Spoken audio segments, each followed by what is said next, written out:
Everybody who's never been to New York pictures the exact same first day.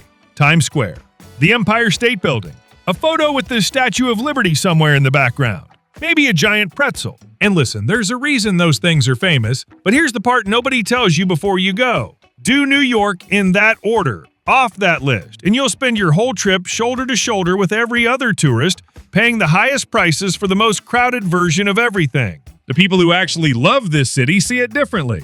They know which famous thing is worth the money and which one's a trap. They know the best view of the Statue of Liberty doesn't cost a cent, that the tower everyone climbs is the wrong one, and that the New York you fell for in the movies isn't really in Midtown at all. So that's what this is. Not a list of postcards. The 12 things that actually matter on a first trip, in an order that makes sense, with all the stuff nobody warns you about built right in. Get these right, and you won't just survive your first trip to New York. You'll leave feeling like you actually knew where to go. And it starts with something you'll be dealing with before you've even seen a single site.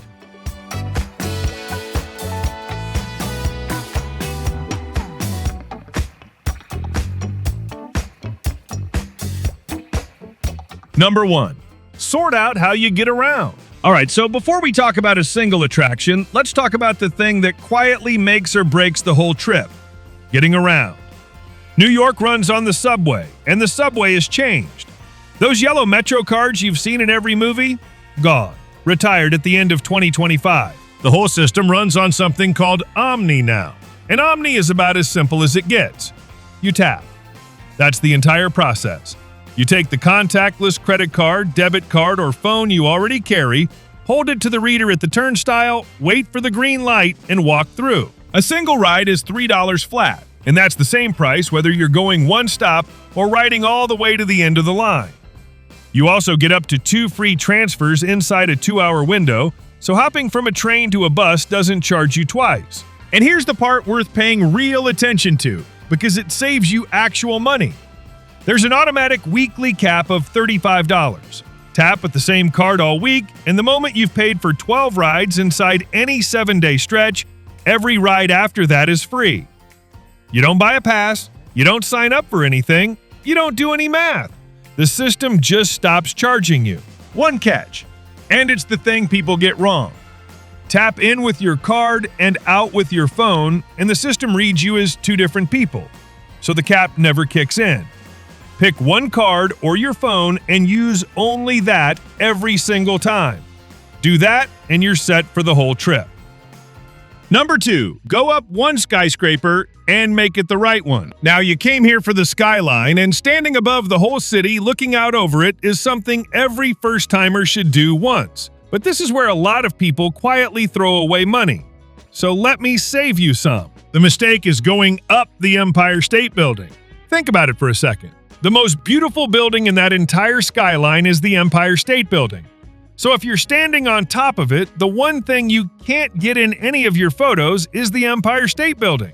The view you actually have in your head, the classic one with that pointed Art Deco tower lit up in the middle of Manhattan and Central Park rolling out behind it, comes from Top of the Rock, the deck on top of 30 Rockefeller Plaza. General admission starts at $42. It's a time ticket, so you pick your slot ahead of time, and it's open every day from 8 in the morning until midnight, with the last entry at 10 past 11 at night. Take the B, D, F, or M train to the 47 to 50 Streets Rockefeller Center stop, and the entrance is right there on West 50th. You get 3 levels of views, indoor and outdoor, and the Empire State Building sits dead center in front of you. Now, if you've got a little more to spend and you want a thrill instead of the classic shot, there are newer options. Edge, out at Hudson Yards, is an open-air deck that juts straight out into the sky with a glass floor under your feet. Starting at $39 if you book ahead, around $49 for a set date and time, plus a small processing fee. Summit One Vanderbilt, right next to Grand Central, is the mirrored, all-glass one you've seen all over social media. And its prices shift by date and time. So check summitov.com for your slot. And the Empire State Building itself, if you really want the icon, starts in the mid-40s for the open-air 86th floor, plus a $5 booking fee. All of them use timed, demand-based pricing, so the exact number moves with the date and the hour you book. And buying direct on the official site is always the cheapest way in. Whichever one you land on, do yourself a favor and book a slot about an hour before sunset. You'll go up in daylight, watch the whole city turn gold, and still be up there when the lights flick on and the place turns electric. Same ticket, two completely different cities. Number 3. Walk the Brooklyn Bridge. This one's free. It's one of the best mornings you can have in this city, and almost everyone does it slightly backwards. The Brooklyn Bridge has a raised wooden walkway running right down the middle, lifted up above the car traffic, stretching a little over a mile from Lower Manhattan across the East River into Brooklyn. The cables fan out overhead, the water opens up on both sides, and the skyline is part of the whole thing. Here's the detail that matters, and it's the one almost everyone gets backwards. Walk it from the Brooklyn side toward Manhattan, not the other way around. Go that direction, and the entire Lower Manhattan skyline is in front of you the whole time, rising straight out of the harbor and framed by those huge Gothic stone arches as you walk toward it. Walk it the other way, and that skyline is behind you. So you spend the whole bridge stopping and twisting around to see the view you came for. So start in Brooklyn. Take the A or C train to High Street, or the F to York Street, and you'll come up right in Dumbo, the cobblestone neighborhood with that famous gap between two buildings where the Manhattan Bridge sits framed perfectly inside it. Get your photos there first, then find the bridge's pedestrian entrance and walk back into Manhattan with the skyline pulling you forward. You'll come off near City Hall, where the 4, 5, and 6 trains are waiting. The walk is about 30 to 40 minutes once you factor in stopping for photos, which you will. And the single best thing you can do here is go early. 8 in the morning early. By the middle of the day in summer, that walkway turns into a slow-moving river of people, and a lot of the magic drains out with the crowd. Catch it with the morning light, the board's still cool under your feet, and half the bridge to yourself, the skyline going pink ahead of you. And for a few minutes, it feels like you're walking straight into the opening shot of every New York movie you've ever seen. That's the version people who've lived here for 30 years still walk for fun. Number 4. Spend real time in Central Park. Most people give Central Park about 15 minutes. They step in at one corner, snap a picture of some trees with skyscrapers poking up behind them, and leave. That's a waste. The park is 843 acres, bigger than some entire towns. And it's the thing that makes living in a city this loud and this vertical actually bearable. It's free, it's open, and it's where New York finally lets you breathe. But go to Central Park on its own is useless advice because you genuinely cannot see all of it. So here's the stretch that gives a first-timer the most for the least walking. Come in at the south end, around 5th Avenue and 59th Street, where the N, R, or W drops you right at the corner, and head north. You'll walk straight into the mall, that long cathedral-like tunnel of elm trees, and it spills out at Bethesda Terrace and its fountain looking over the lake. Just past that is Bow Bridge, the elegant cast iron one you've absolutely seen in a movie, and off to one side is Sheep Meadow, the wide open lawn where on any warm day half of New York is lying around doing nothing at all. A couple of honest pointers. Skip the horse carriages lined up out front. They're overpriced, and the horses spend most of the ride stuck in traffic anyway. If you want to cover more ground, rent a bike. But honestly, walking is the move here. And if your schedule lets you, come on a weekday morning. Same park, a third of the people. Number 5. See the Statue of Liberty and know the freeway first. This is the one where first-timers lose the most money for the least reason, so stick with me here. There are 2 completely different ways to see the Statue of Liberty, and you need to know which one you actually want before you spend $1. If all you want is to see her, get close, take the photo, feel the moment, you can do that for free. The Staten Island Ferry runs around the clock every single day out of the Whitehall Terminal at the southern tip of Manhattan. And it costs nothing. It's a real commuter ferry, not a tourist gimmick. And on the 25-minute ride over to Staten Island, it passes right alongside Liberty Island with the statue, the harbor, and the whole downtown skyline behind it. Stand on the right-hand side of the boat on the way out for the view. To reach the terminal, take the 1 train down to South Ferry or the R or W to Whitehall Street. You don't land, you just ride out, turn around, and ride back. Free. Now, if you want to actually set foot on Liberty Island, walk right up to the base of the statue and go through Ellis Island where the Immigration Museum is, that's a different trip. And there's exactly one legitimate way to do it. The only ferry allowed to land on those islands is Statue City Cruises, which leaves from Castle Clinton in Battery Park with adult round-trip tickets running around $25. And StatueCityCruises.com is the only official place to book it. Here's the pleasant surprise. The National Park Service doesn't charge any entrance fee for the islands or the museums, so you're only ever paying for the boat. And here's the warning. Battery Park is crawling with people in official-looking vests trying to sell you tickets. They are not the real ferry. They'll either overcharge you or hand you a harbor cruise that never actually docks anywhere. Buy from the official source. And buy ahead of time. If climbing up into the crown is on your list, those tickets are very limited and sell out months in advance. So book the second you know your dates. But for most first-timers, the free Staten Island ferry gives you most of the magic for nothing. You only need the paid trip if Ellis Island itself is the thing you're after. Number 6. Visit the 9/11 Memorial and Museum. Some places you visit because they're fun. This isn't one of them. You go because it's one of the most important places in the city, and standing there quietly changes how the rest of your trip feels. The memorial itself, the two enormous square pools set into the exact footprints where the Twin Towers stood, with the name of every single person killed carved into the bronze edges around them, is free and open every day from 8 in the morning to 8 at night. You can walk right up to it. The water pours down into the center and just keeps going.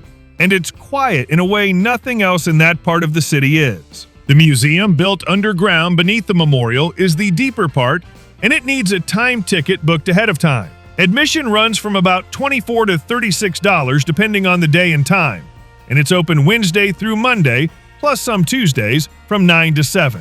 Give it at least an hour and a half inside. It'll probably hold you longer than that. To get there, take the E train to World Trade Center or the one to WTC Cortland. One thing worth knowing if money's tight, the museum offers free admission on Monday evenings. But the catch is, the free tickets get released online that same Monday morning at 7 Eastern, and they go fast. First come, first served. If your schedule's flexible, set an alarm and grab them. And whatever day you end up going, walk the memorial pools first, in daylight, and then go down into the museum after. The order matters more than you'd think. Number 7. Stand in Times Square once. All right, real talk for a second. Times Square is not the best of New York. The people who live here avoid it like it's on fire. It's loud, it's wall-to-wall people. The costume characters will jump into your photo and then ask for a tip. And the restaurants are the same overpriced chains you can find in any airport on Earth. And you should still go. Once. Because there is genuinely nothing else like it. Standing in the middle of that intersection after dark, with screens the size of office buildings throwing light in every direction, and what feels like the entire world flowing around you, is worth feeling exactly one time. It's free, it never closes, and nearly every subway line in the city funnels into the 42nd Street Times Square station. So you'll pass through it anyway. But here's the honest version nobody says out loud. Go after dark, when the lights are the whole point. Spend 20, maybe 30 minutes, get your photo, and then walk out. Don't eat there, don't shop there, don't build your evening around it. If you want the best view of the whole thing, climb the red glass steps above the TKTS booth at the north end. Sit down and look back down the Canyon of Lights. And if you ever want it looking truly cinematic, swing back through around 6 in the morning when the screens are still blazing and the place is nearly empty. That's the shot nobody else comes home with. Number 8. Eat like it actually matters. I'll be honest. Food is where most first-timers quietly waste both their money and their appetite. And it comes down to one mistake: eating wherever they happen to be standing. They get hungry near a site. They walk into the nearest place with a big laminated menu and photos of the food, and they pay $25 for a sad pasta 2 blocks from where locals are eating something incredible for half that. So the single most important food rule in this whole video is this: never eat within sight of a major attraction. The good stuff is almost always a couple of blocks past where the tourists thin out. Now, what to actually eat? Start with a slice of pizza, and I mean a single, foldable slice from a counter place, eaten standing up or walking down the sidewalk, not a sit-down restaurant pie. A plain slice usually runs just a few dollars. New York pizza is thin and wide and a little greasy, and you fold it in half the long way so the tip doesn't droop. That's not a party trick, That's the technique. So use it. Then there's the bagel. And on a first morning, this one isn't optional. A real New York bagel is boiled and then baked, so it comes out dense and chewy instead of soft and bready. And you get it split and loaded with cream cheese, what they call a schmear, maybe with lox if you're going all in. It is not the same thing as a bagel anywhere else. And one bite explains why people here will argue about which shop does it best. And somewhere in the trip, walk into an old school deli and order a hot pastrami on rye stacked so high it's almost rude. It costs a bit and it's an absurd amount of meat. And that is entirely the point. If you want the move that separates travelers from tourists, though, it's this. Eat late. Some of the best food in this city, the dollar slice joints, the 24-hour delis, the dumpling spots, hits different at 1 in the morning when the only other people in line are New Yorkers who just got off work. That's when you actually taste the city. Number 9. Walk the High Line. Here's something New York did that almost no other city would have dared to try. There was an old elevated freight railway rusting away above the streets on the west side, and instead of tearing it down, the city turned the whole thing into a park in the sky. The High Line is a 1.5 mile walking path running about 30 feet above the street, planted with wild grasses and flowers right along the old rail tracks, weaving between buildings and over the traffic below. It's free, and it's open every day from 7 in the morning until 10 at night for most of the year, closing a little earlier at 8 through the winter months. You get on down at Gansevoort Street in the Meatpacking District and just walk north. And the entire time you're up above the noise, looking into the city from an angle you never normally get to see it from. Right at the southern end, you've got Chelsea Market, an old factory building turned into a food hall packed with vendors, which makes for a perfect lunch before or after. And the walk itself drops you neatly in and out of some of the best neighborhoods in Manhattan. The move here is to do it in the late afternoon. The light goes low and gold between the buildings, the midday crowd thins right out, and if you time it well, you finish up right around sunset over the Hudson. It's one of the most quietly beautiful hours you can spend in this city, and it doesn't cost you a thing. Number 10. Pick one great museum and actually go in. New York has some of the best museums on the planet, and a first-timer trying to cram in all of them will end up doing none of them justice. So pick one and give it real time. For most people, that one is the Metropolitan Museum of Art, the Met, up on 5th Avenue along the edge of Central Park. It's one of the greatest art museums anywhere on Earth. Egyptian temples, halls full of armor, old masters, an entire wing you could lose a whole afternoon inside.